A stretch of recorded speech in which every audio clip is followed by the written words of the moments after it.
হাসান হোসেন জিন্দাবাদ খাইদুল ইসলাম জিন্দাবাদ খাইদুল ইসলাম অমানবীয় উচ্ছেদ বন্ধ করো অমানবীয় উচ্ছেদ বন্ধ করো জমির পাট্টা লাগিবই যোৱা দুদিন আগত সোণাপুৰৰ যি কচুতলিত যি এক অমানৱীয় অত্যাচাৰ মানে তেওঁলোকক সোণাপুৰৰ যি মুছলমান সংখ্যালঘু সমাজ আছে তেওঁলোকক অমানৱীয় অত্যাচাৰ কৰি 150 ঘৰ ফেমিলিক উচ্ছেদ কৰিব গৈ দুজন মানুহক গুলীয়া এই যি চৰকাৰৰ যি এক ষড়যন্ত্ৰ এই ষড়যন্ত্ৰক আমি সদৌ বিটিচি সংখ্যালঘু ছাত্ৰ সন্থা চমুকৈ গোসাইগাঁও জিলা ABMCৰ পৰা ধিক্কাৰ অৰিহণা জনাইছোঁ কাৰণ চৰকাৰৰ কি আহিলা পাতি যন্ত্ৰৰ অৱস্থা কি কম হৈছে নেকি যে 150 ঘৰ ফেমিলি উচ্ছেদ কৰাৰ নামত দুজনকৈ মুছলমান হোৱাৰ কাৰণেই তেওঁলোকে কৰা হ'ল নেকি আমি প্ৰশ্ন কৰিছোঁ হিমন্ত বিশ্ব শৰ্মা ডাঙৰীয়াক তথা গৃহ বিভাগ থকা আমাৰ দায়িত্ব থকা হিমন্ত বিশ্ব শৰ্মা ডাঙৰীয়াক যে মুছলমান কেৱল যে আমাৰ সন্তলিত তাতে নহয় কাজিৰঙাৰ পৰা আৰম্ভ কৰি গুৰুকুটিৰ পৰা আৰম্ভ কৰি বিভিন্ন অঞ্চলত আজি কিন্তু সংখ্যালঘুৰ ওপৰত যি অত্যাচাৰ বাংলাদেশৰ নামত কেতিয়াবা অত্যাচাৰ হৈ আছে কেতিয়াবা মাটি বেদখলকাৰীৰ নামত অত্যাচাৰ হৈ আছে আমি এই যি তেওঁলোকে পদক্ষেপ লৈছে এই পদক্ষেপক আমি ধিক্কাৰ জনাইছোঁ আমি আগলৈ যদি এনেধৰণৰ ঘটনা আমি ঘটিবলৈ পাই তেনেহ'লে কিন্তু গোসাইগাঁও জিলা সমিতিৰ পৰা বা গোটেই এই BTC দ্বাৰা আমি কিন্তু ABMCয়ে গণ আন্দোলন গঢ়ি তুলিব বাধ্য হ'ম কাৰণ আপোনালোকে জানে যে নিষ্পাপ এটা সৰু ল'ৰা ছোৱালী 11 বছৰীয়া এজনী ছোৱালী তাৰ গুপ্তাংগত যে এখন গুলি লাগিল এইটো কি আচলতে কি গৃহ বিভাগ বা অসম চৰকাৰ বা বিজেপি চৰকাৰে কি বুজাব খুজি আছে যে সংখ্যালঘুৰ কি কোনো ত্ৰাণকৰ্তা নাই নেকি বা সংখ্যালঘুৰ কি কোনো নাই নেকি আজিৰ তাৰিখত আমি প্ৰশ্ন কৰিছোঁ যদি সঁচাকৈ আমাক যদি মুছলমান সমাজক যদি এই বিজেপি চৰকাৰ যদি ভাল পোৱা নাই আমাক একে লাইনত থিয় কৰে সকলোকে গুৰি শেষ কৰি দিয়ক আমি তাতে সাজু আছোঁ কিন্তু তিলকৈ মাৰি আমাৰ সংখ্যালঘু সমাজক আমাৰ মুছলমান সমাজক এই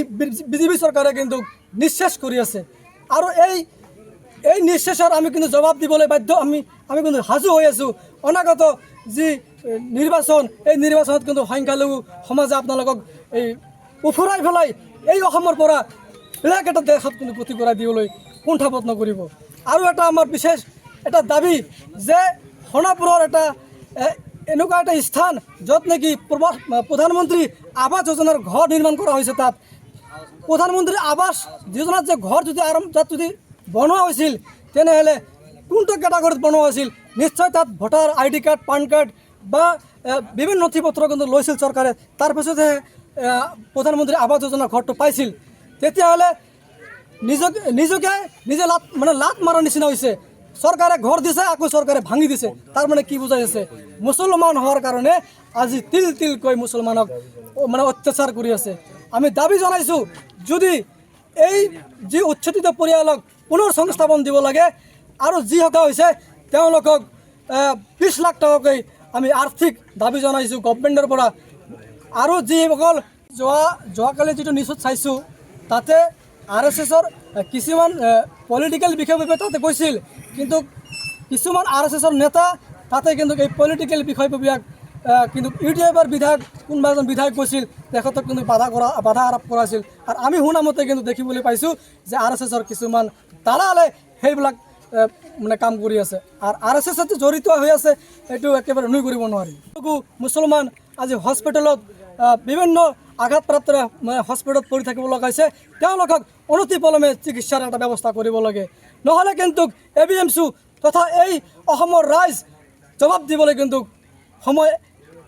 সময় কাতৰ আহ্বান সময়ৰ আহ্বান থাকিল সময় কিন্তু এই জবাব দিয়া হ'ব স্পষ্ট আকাৰে কৈ দিয়া হৈছে ঘৰত আনন্দ আৰু সম্পৰ্কৰ চমক বজাই ৰাখিবলৈ জৰুৰী হৈছে সকলো আনন্দময় মুহূৰ্তত মৰমৰ উপহাৰ দিয়াটো সেইবাবে মধুশ্ৰী জুৱেলাৰ্ছে আনিছে সকলো ৰঙীন ক্ষণৰ বাবে বিশেষ গহনা হীৰাৰে হওক সোণৰে হওক বা ৰূপৰে হওক শ্ৰেষ্ঠ ডিজাইনছ আৰু হলমাৰ্কযুক্ত গহনাই ৰাখে সম্পৰ্কক নিখুঁত তেনেহ'লে আজিয়ে আনক আনন্দ মধুশ্ৰী জুৱেলাৰ্ছৰ সৈতে